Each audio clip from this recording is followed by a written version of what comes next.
This is a reading from the Holy Gospel according to Matthew. While he was still speaking to the people, behold, his mother and his brothers stood outside, asking to speak to him. But he replied to the man who told him, "Who is my mother, and who are my brothers?" And stretching out his hand toward his disciples, he said, "Here are my mother and my brothers. For whoever does the will of my Father in heaven is my brother and sister and mother."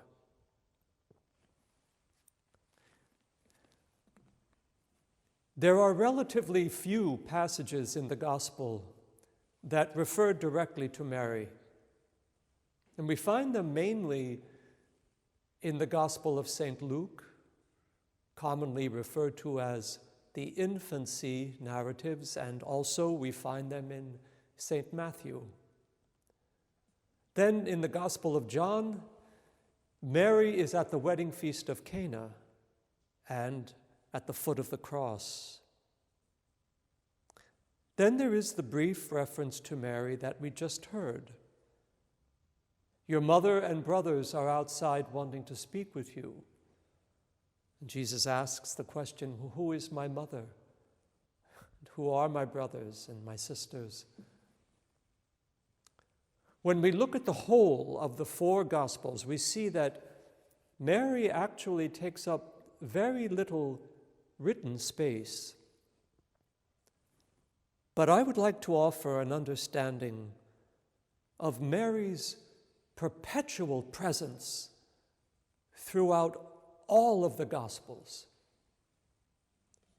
I would like to suggest that when we read any part of the Gospels, the presence of Mary is there. She's there as a model, as a teacher, and as a guide. She is the mother of the Gospel because she is the mother of Jesus, the Christ.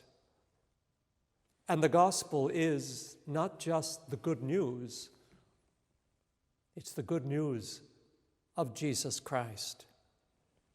And in every passage we read, in every parable and teaching that comes from the mouth of Jesus, in every word of the Gospel, we will find the heart and the soul of Mary. The Gospel passage we just heard exemplifies this, I believe.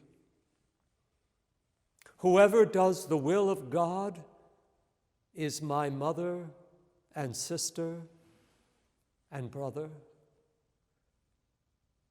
Well, after Jesus himself, there is no one more than Mary who has done the will of God.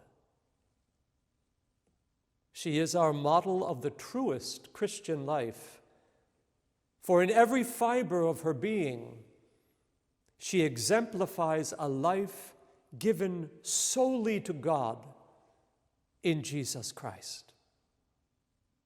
She becomes our teacher in the ways of Christ.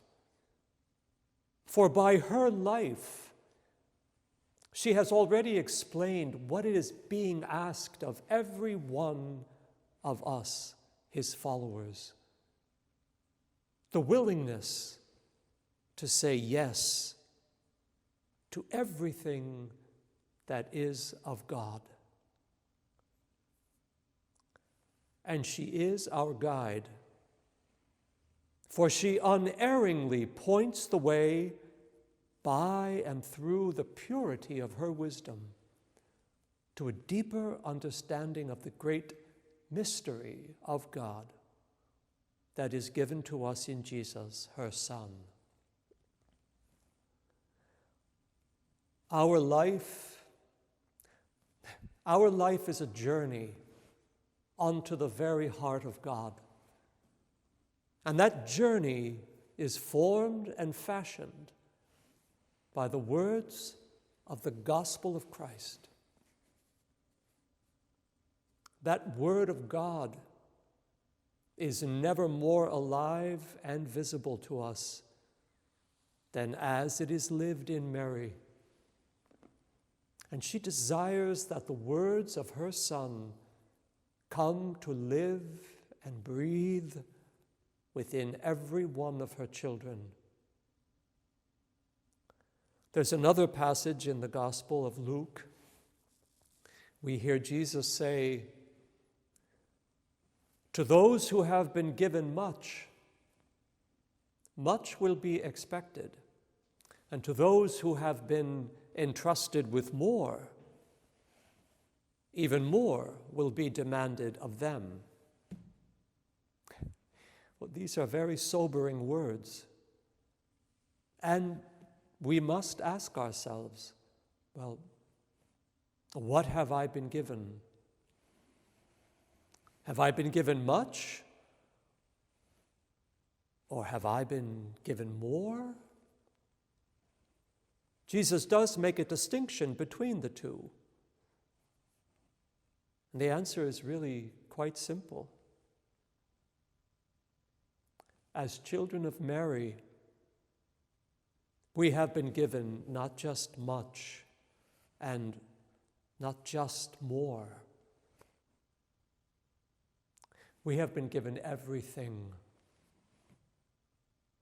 We have been given the Mother of God to be our mother. The mother who is the very epitome of wisdom and grace. She is our mother. And if we claim ourselves to be her children, and I know we do, then we must accept the responsibility that comes with this greatest of gifts. We must produce the good fruit that is the product of a virtuous and holy life, as our mother is helping us to do.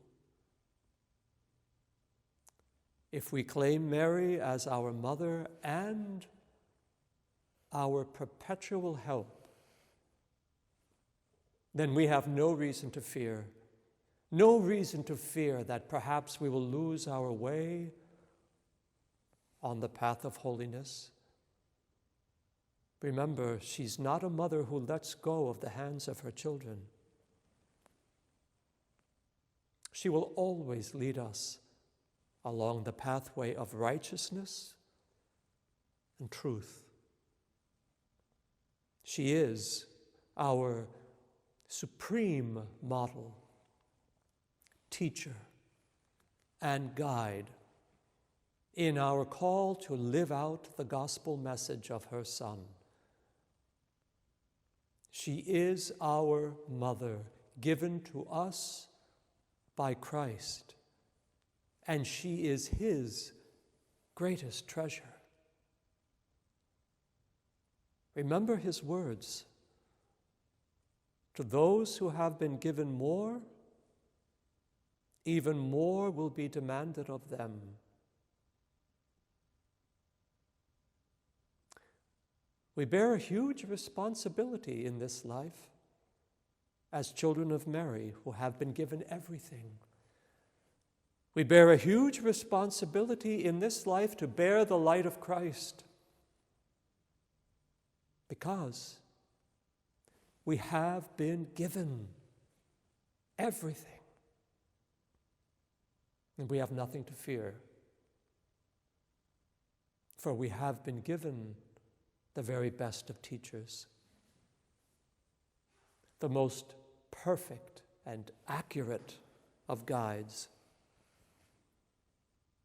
We have been given the most beautiful model of dignity and grace. We have been given the most loving and attentive of mothers. We've been given Mary, our mother of perpetual help.